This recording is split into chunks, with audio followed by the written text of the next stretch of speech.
Petrol 100 रुपए से 110 रुपए हो गया।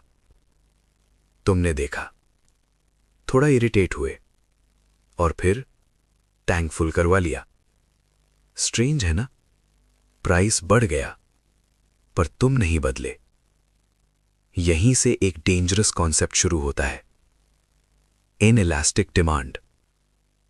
सच यह है, मार्केट तुम्हारी इनकम से ज्यादा तुम्हारी आदतों को ट्रैक करता है, और आदत प्राइस से ज्यादा पावरफुल होती है। चलो एक सिंपल सवाल, अगर कल से पेट्रोल 150 रुपए हो जाए, क्या तुम ऑफिस जाना बंद कर दोगे? नहीं।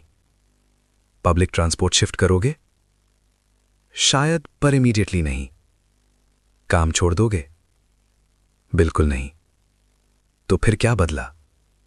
सिर्फ प्राइस। तुम्हारी लाइफ सेम है, और यही प्रॉब्लम नहीं, यही अपॉर्चुनिटी है कंपनीज के लिए। इकोनॉमिक्स के टेक्स्ट बुक में लिखा होता है, प्राइस बढ़ेगा तो डिमांड गिरेगी, पर रियल लाइफ में एक हिडन लाइन होती है, डिपेंड्स। तुम्हारे पास चॉइस कितनी है? अगर चॉइस है, तुम स्विच करोगे। अगर चॉइस नहीं है, तुम एडजस्ट करोगे। और एडजस्टमेंट साइलेंट होता है, कोई अनाउंस नहीं करता। मैं महंगाई के हिसाब से अपनी लाइफ डाउनग्रेड कर रहा हूं, तुम बस कर लेते हो। एक कॉफी कम, एक सब्सक्रिप्शन कैंसिल, एक ट्रिप पोस्टपोन। पर जो चीज जरूरी है वो चलता रहता है। इसको समझने का एक सिंपल तरीका है, सोचो तुम्हारी लाइफ एक मशीन है। इस मशीन को चलने के लिए कुछ इनपुट्स चाहिए, फ्यूल, इंटरनेट, इलेक्ट्रिसिटी, ट्रांसपोर्ट। अगर इनमें से एक भी हटा दो, मशीन रुक जाती है। अब सोचो, अगर मशीन रुक नहीं सकती तो इनपुट के प्राइस का क्या इंपॉर्टेंस रह गया? बस यहीं इनइलास्टिक डिमांड पैदा होती है। इनइलास्टिक डिमांड का मतलब सिंपल है, प्राइस बढ़ता है पर डिमांड उतनी नहीं गिरती, क्योंकि डिमांड चॉइस नहीं, डिपेंडेंसी बन चुकी होती है।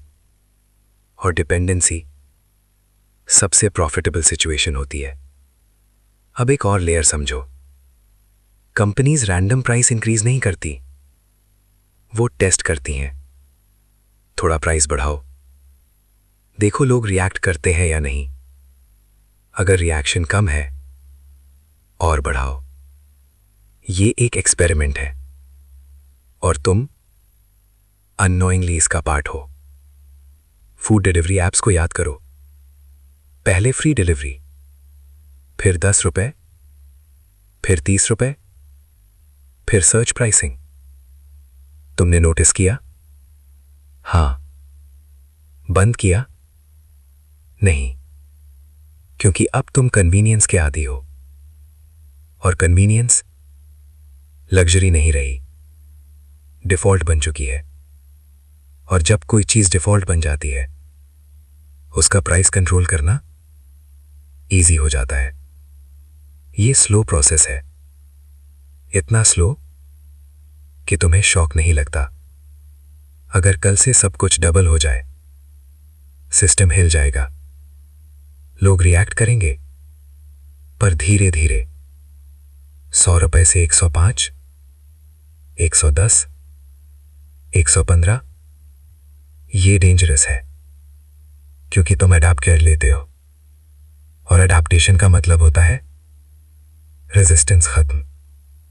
और जब रेजिस्टेंस खत्म, तो प्राइस एक नंबर बन जाता है, डिसीजन नहीं। अब ये सिर्फ पेट्रोल तक लिमिटेड नहीं है। सोचो, school fees, rent, health care, data PACS, इनमें तुम बार्गेन नहीं करते, तुम एक्सेप्ट करते हो। और एक्सेप्टेंस सिस्टम को सिग्नल देता है, यहां पुश करो। ये कोई कंस्पिरेसी नहीं है, ये बिहेवियर है। मार्केट तुम्हें फोर्स नहीं करता, ऑब्जर्व करता है और फिर ऑप्टिमाइज करता है। सबसे इंटरेस्टिंग पार्ट, तुम्हें लगता है तुम कंट्रोल में हो, पर रियलिटी में तुम अपनी प्रायोरिटीज एडजस्ट कर रहे हो ताकि सिस्टम डिस्टर्ब ना हो। और धीरे धीरे तुम्हारी स्पेंडिंग शिफ्ट हो जाती है, ज्यादा पैसा एसेंशियल्स में, कम पैसा फ्रीडम में। और एक दिन तुम रियलाइज करते हो इनकम बढ़ी है पर ऑप्शंस कम हो गए। ये एक बड़ा क्रैश नहीं है, ये स्लो स्क्वीज है। और स्क्वीज का रीजन है इनइलास्टिक डिमांड। जहां तुम रुक नहीं सकते वहां प्राइस रुकता नहीं। अब सवाल ये नहीं है कि पेट्रोल महंगा क्यों हो रहा है, सवाल ये है ऐसी कितनी चीजें हैं तुम्हारी लाइफ में जिनके बिना तुम चल नहीं सकते, और अगर कल उनका प्राइस डबल हो जाए तो तुम्हारी लाइफ कितनी चेंज होगी। क्योंकि जब तक जवाब है